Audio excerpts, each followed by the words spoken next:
দুনিয়ায় কোথায় কি হচ্ছে, ইন্টারনেটের যুগ, সব আমরা দেখতে পাই। ফোন খুললেই সব দেখতে পাই, সব বুঝতে পারি। ওই দেশে কি হচ্ছে, ওখানে কি হচ্ছে, সব জানি আমরা। ফোন খুললেই বৈজ্ঞানিকরা বলে দেয় যে এখানে এই সাগরের নিচে কি আছে, সব ভিডিও ক্যামেরায় এখন দেখা যায়, তাই না? আচ্ছা, 3.5 হাত মাটির নিচে কি হয় কোনোদিন কেউ দেখিয়েছে আজ পর্যন্ত? ওর মধ্যে যে কি অবস্থা হবে আপনার আর আমার, আল্লাহ ছাড়া কেউ জানে না। আপনি বিশ্বাস করেন আর নাই বা করেন, আপনার কিন্তু মরা লাগবে। এটা একটা সত্য কথা, যেটা মানুষ বিশ্বাস করতে চায় না, যে একদিন আমাকে মরতে হবে, আপনাকেও মরতে হবে, আমাকেও মরতে হবে। তো রাসূল সাল্লাল্লাহু আলাইহি ওয়াসাল্লামের একটা হাদিস, যে রাসূলুল্লাহ একদিন একজন আনসার ব্যক্তির জানাজা পড়ার জন্য বাহির হলেন। একজন আনসার ব্যক্তির জানাজা পড়ার উদ্দেশ্যে বাহির হলেন।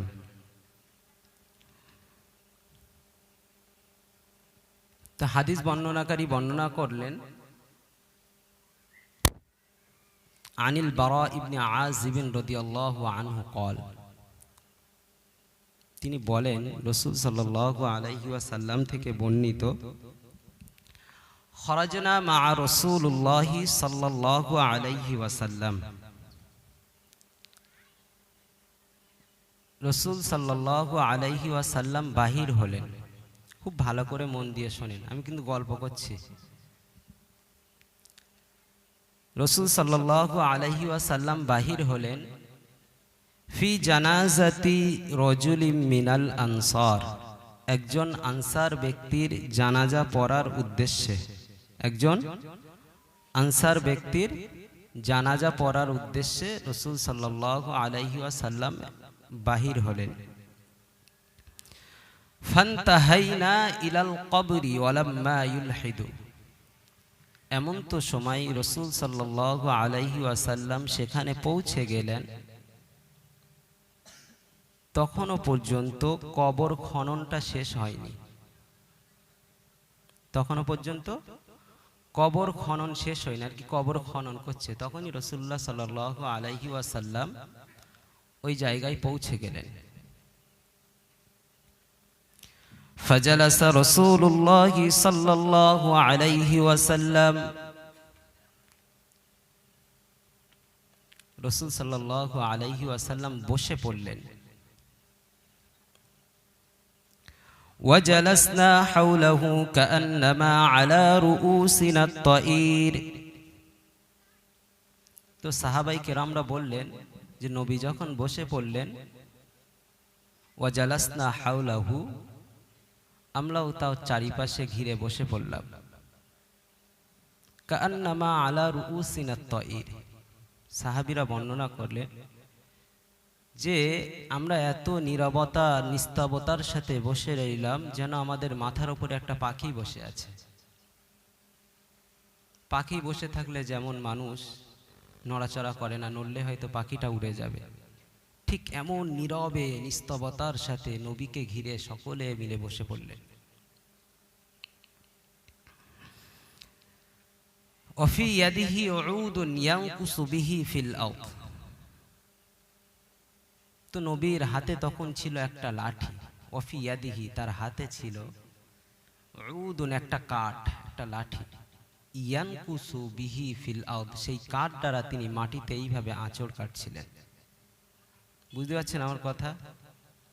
আমরা যেরকম আপন মনে বসে থাকলে অনেক সময় কোনো কাঠ পেলে নিজের নাম লিখি বা ইত্যাদি এরা সেটা লিখি মাটির ওপরে, ঠিক রাসূলুল্লাহ এইভাবে কাঠ দিয়ে এইভাবে মাটির ওপরে আঁচড় কাটছেন। এমন তো সময়, কিছু সময় পরে রাসূল সাল্লাল্লাহু আলাইহি ওয়াসাল্লাম মাথা তুললেন। হাদিসে এসেছে, ফারাফা রাসাহু ফাকালা আস্তাঈযু বিল্লাহি মিন আযাবিল কবরি মাররাতাইনি আও সালাসান। ফারাফা রাসাহু, অতঃপর নবী মাথা তুললেন। فقال أستعيذ بالله من عذاب القبر مرتين أو ثلاثا এবং সাহাবাই কেরামদের উদ্দেশ্যে বললেন, আস্তাঈযু, তোমরা ক্ষমা প্রার্থনা করো, তোমরা সাহায্য চাও, তোমরা আল্লাহ পাকের দয়ার আশা করো, তোমরা মহান আল্লাহর কাছে সাহায্য চাও, মিন আযাবিল কবরি, কবরের আযাব থেকে। নবী কি বলছেন? তোমরা কবরের আযাব থেকে মহান আল্লাহর কাছে সাহায্য প্রার্থনা করো। মাররাতাইনি আও সালাসান, 2 অথবা 3 বার নবী এই কথা বললেন।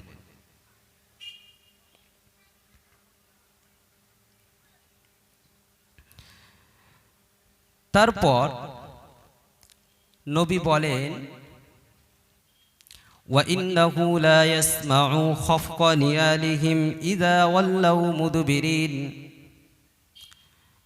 নবী পাক সাল্লাল্লাহু আলাইহি ওয়াসাল্লাম তার সোনার জবানে বলেন, ওয়া ইন্নাহু লা ইয়াসমাউ, নিশ্চয়ই মৃত ব্যক্তি শুনতে পায়, খাফকা নিয়ালিহিম, তাদের পায়ের শব্দ, যখন প্রতিবেশীরা তাকে কবরে মতি দিয়ে চিরজীবনের মতো বাড়ির পথে রওনা হয়, এমন তো সময় তাদের পায়ের শব্দ, খটখট খটখট আওয়াজ ওই মৃত ব্যক্তি কবরে শুয়ে শুয়ে শুনতে পায়। আচ্ছা বলেন দিন, আমার যখন, আপনার যখন এই অবস্থা হবে, আমার কি অবস্থা হবে সেই দিন, সেই কঠিন দিনে? ওই মৃত ব্যক্তি কবরে শুয়ে শুয়ে শুয়ে শুয়ে যে তার পরিবারের মায়ার সন্তান, যে সন্তানের না দেখলে মনে বড় কষ্ট হতো, তার ভাই, যে ভাই বাড়ি না আসলে ভাত খেতে বড় কষ্ট হতো, তার আত্মীয় স্বজন পরিজন সকলে তাকে মাটি দিয়ে চলে যায়, আর তার পায়ের শব্দ সেই মৃত ব্যক্তি কবরে শুয়ে শুয়ে শুনতে পায়।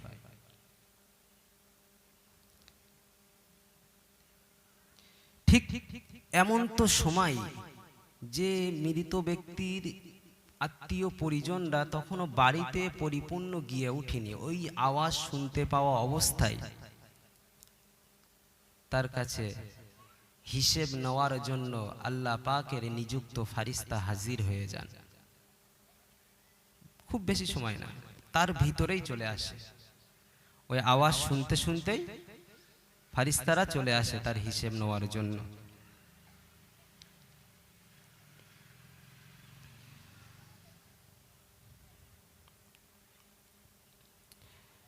নবী পাক সাল্লাল্লাহু আলাইহি ওয়াসাল্লাম সোনার জবানে বললেন,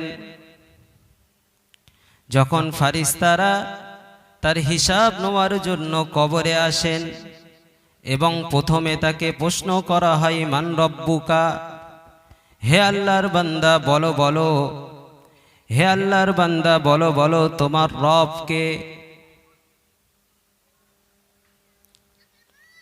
ওই বান্দা তখন খুশি মনে খুশি হয়ে বলতে থাকে, রব্বি আল্লাহ, আমার রব হলো আল্লাহ। ওই 2 জন ফারিস্তা আবার তাকে প্রশ্ন করে, মা দীনুকা, বলো বলো তোমার দিন কি? দুনিয়ার জমিনে তুমি কোন ধর্মের অনুসরণ করেছিলে? কোন ধর্মের মত পথ অনুযায়ী তুমি দুনিয়াতে বিচরণ করেছো? কোন ধর্মকে মেনে তুমি কবর জীবনে এসছো? ওই ব্যক্তি তখন বলেন, ফায়াকুল, ওই ব্যক্তি বলেন, দীনিয়াল ইসলাম, আমি একজন ইসলাম ধর্ম অবলম্বী মানুষ।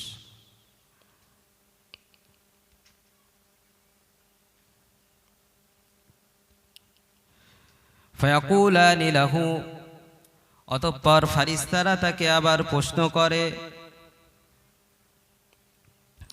মা হাযার রাজুল আল্লাযী বুইসা ফীকুম, মা হাযার রাজুল, একজন ব্যক্তির ফটো সেই মৃত ব্যক্তিকে দেখানো হয়, আর ফারিস্তারা বলতে থাকে, মা হাযার রাজুলু আল্লাযী বুইসা ফীকুম, এই ব্যক্তিকে তুমি কি চেনো? যে ব্যক্তিকে তোমাদের কাছে প্রেরণ করা হয়েছিল। ওই ঈমানদার ব্যক্তি তখন খুশি হয়ে মনে আনন্দ নিয়ে বলতে থাকে, তিনি তো আর কেউ নয়, হুয়া রাসূলুল্লাহ সাল্লাল্লাহু আলাইহি ওয়াসাল্লাম, তিনি আল্লাহ পাকের প্রেরিত মনোনীত নবীগণের শিরোমণি নবী মুহাম্মদ সাল্লাল্লাহু আলাইহি ওয়াসাল্লাম। জোরে বলুন সুবহানাল্লাহ।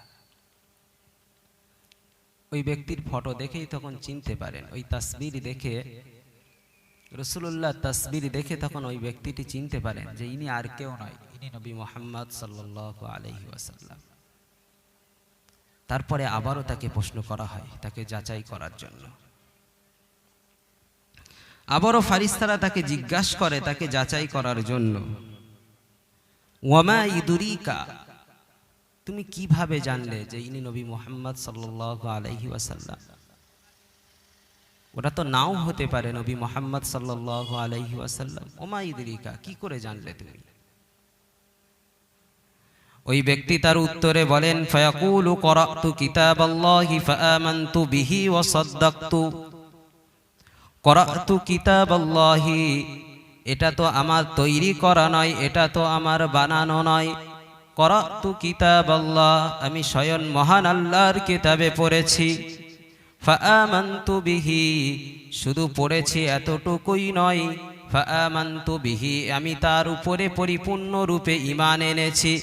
ওয়াসাদ্দাকতু, এবং সেটাকে সত্য বলে মেনে নিয়েছি। জোরে বলুন সুবহানাল্লাহ। তো ভাইরা আমার, এই প্রশ্ন, এই তিনটে প্রশ্নের উত্তর যখন একটা ব্যক্তি দিতে পারে, তার কবরকে জান্নাতের টুকরা বানিয়ে দেওয়া হয়। অতঃপর হাদিস পাকের বর্ণনা, قال فينادي مناد من السماء أن قد صدقت عبدي, আসমান থেকে একজন ঘোষক ঘোষণা করেন, মহান আল্লাহ বলেন, ফায়ুনাদি, ঘোষণা করেন, মুনাদি মিনাস সামাই, আসমান থেকে, আন কদ সাদ্দাকতা আবদি, অবশ্যই আমার বান্দা সত্য বলেছেন। ফাআফরিশুহু মিনাল জান্নাহ, সুতরাং তার কবরের ভিতরে জান্নাতের একটি বিছানা বিছিয়ে দাও। তার কবরে একটি জান্নাতের বিছানা বিছিয়ে দাও, তার গায়ে একটি জান্নাতের লেবাস তাকে পরিধান করিয়ে দাও। আর জান্নাত থেকে তার কবর পর্যন্ত একটা দরজা, একটা সুড়ঙ্গ তৈরি করে দাও, যেন জান্নাতে সুগন্ধ হাওয়া সে কবরে শুয়ে শুয়ে পেতে থাকে। জোরে বলুন সুবহানাল্লাহ। হাদিস পাকে নবী আমার জানিয়েছেন, ওই ব্যক্তির কবরকে এতটা পরিমাণ প্রশস্ত করা হয়, এতটা পরিমাণ কবরকে প্রশস্ত করা হয়, ওই ব্যক্তি তার নজর যত দূর পর্যন্ত যায়, তার কবরকে অতটা পরিমাণ প্রশস্ত করে দেওয়া হয়। জান্নাতি লেবাস পরিধান করে, জান্নাতি বিছানায় শুয়ে, জান্নাতের স্নিগ্ধ করা হাওয়া কবরে শুয়ে শুয়ে তিনি জীবনের মতো কিয়ামত পর্যন্ত জান্নাতে, কিয়ামত পর্যন্ত কবরে শুয়ে জান্নাতের ঘুমিয়ে ঘুমিয়ে পড়েন। সেই কিয়ামত পর্যন্ত ওই ঘুম আর তার ভাঙবে না। যখন মহান আল্লাহর হুকুমে আবার কিয়ামত শুরু হবে, সেই দিন ওই ব্যক্তির শান্তির ঘুম ভাঙবে। এই হচ্ছে শর্টকাটে একটা ইমানদার ব্যক্তির কবরের অবস্থা, যে তার কবরে কেমন হবে, একটা ইমানদার ব্যক্তির কবরের সওয়াল জবাবটা কেমন ভাবে কাটবে, নবী আমাদেরকে এইভাবে জানিয়েছেন। তো এতক্ষণ যা শুনলাম, শুনতে খুব ভাল লেগেছে। এবার একটুক্ষণ বলি যে কাফের ব্যক্তি মরলে কি হবে? যে আল্লাহকে অবিশ্বাস করে, যে নবীকে অবিশ্বাস করে, যে আল্লাহকে বিরোধিতা করে, নবীর বিরোধিতা করে, যে নামাজ পড়ে না, নামাজের বিরোধিতা করে, যে সত্য বলে না, সত্যর বিরোধিতা করে, তাদের অবস্থাখানা কি হবে? শুনতে ইচ্ছা হয়? এতক্ষণ তো আমরা শুনলাম যে একটা ইমানদার ব্যক্তি সে মরে গেলে কি হবে, তো কাফের ব্যক্তি মরে গেলে কি হবে? নবী পাক সাল্লাল্লাহু আলাইহি ওয়াসাল্লাম হাদিস পাকের ভিতরে জানালেন, একজন কাফের ব্যক্তি যখন মৃত্যুবরণ করে তখন দুইজন ফারিস্তা তার কবরে চলে আসে। অতঃপর দুইজন ফারিস্তা তার উদ্দেশ্য করে প্রশ্ন করে, মান রব্বুকা, বলো বলো তোমার রব কে? ওই ব্যক্তি উত্তরে তখন বলতে থাকে, ফায়াকুলু হা হা হা লা আদরি লা আদরি, হায় আফসোস, আমি জানি না আমার রবকে, আমি চিনি না আমার রবকে। পরবর্তীতে আবারও পুনরায় সেই দুটি ফারিস্তা আবার তাকে প্রশ্ন করে, মা দিনুকা, বলো বলো তোমার দিন কি? ওই ব্যক্তি আবারও উত্তরে একটি কথাই বলে, ফায়াকুলু হা হা হা লা আদরি লা আদরি, হায় আফসোস, আমি জানি না, আমি জানি না, আমি জানি না আমার দিন কি, দুনিয়াতে আমি কোন ধর্মের অনুসরণ করেছিলাম কিনা আমি জানি না। পুনরায় ফারিস্তারা তাকে উদ্দেশ্য করে আবারও প্রশ্ন করে, মা হাযার রাজুলু আল্লাযী বুইসা ফীকুম।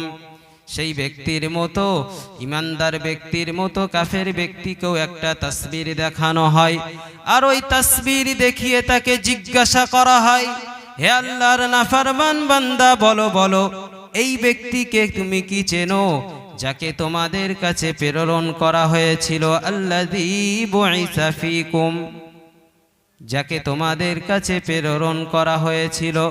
ওই ব্যক্তি উত্তরে বলে, না, আমি এই ব্যক্তিকে চিনি না।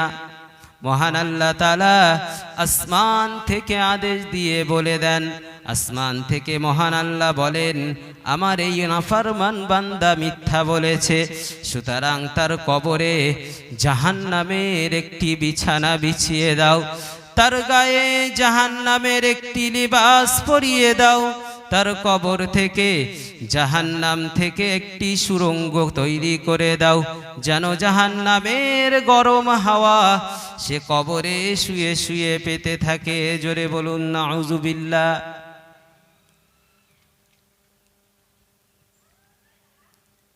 এ হচ্ছে একজন কাফের ব্যক্তির মরে যাবার ফল। তার কবরে তার সওয়াল জবাবটা কিভাবে কাটবে? নবী পাক হাদিস পাকের মধ্যে বলেন, তারপরে তার কবরের মাটি তাকে এতভাবে এত জোরে চেপে ধরে, দুই পাশের মাটি, এই দুই পাশের মাটির চাপের কারণে তার একদিকের পাঁজরের হাড় অপর পাঁজরের হাড়ের মধ্যে ঢুকে যায়। তাখতালিফা ফীহি আদলাহু, তার একদিকের হাড় অপর পাঁজরের হাড়ে এইভাবে ঢুকে যায়। শুধু এতটুকুই নাই, তারপরে তার কবরে একজন ফারিস্তা নিযুক্ত করা হয়, যে ফারিস্তা কিনা অন্ধ এবং বোবা, যে ফারিস্তা অন্ধ বোবা, আপনার চিৎকার আর্তনাদ কোনোদিন শুনতে পাবে না, আপনার অবস্থা কোনোদিনও দেখতে পাবে না। আচ্ছা, বোবা অন্ধ ফারিস্তা কেন নিযুক্ত করা হয় কবরে? যে দেখতে পাই তেমন ফেরেশতা নিযুক্ত করলে ভালো হতো। এই জন্যই বোবা আর অন্ধ,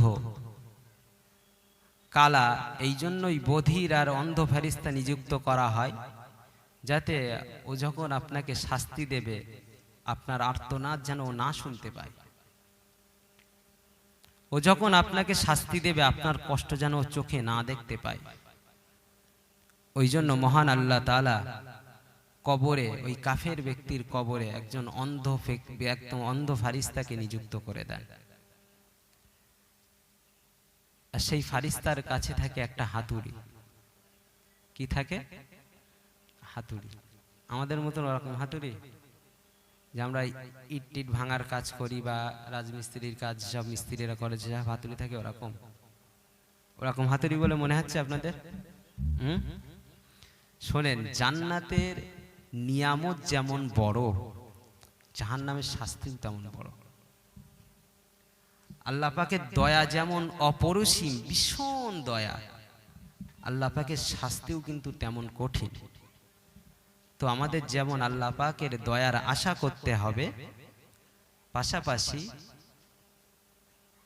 আল্লাহ তাআলার দেওয়া শাস্তিকে ভয়ও করতে হবে।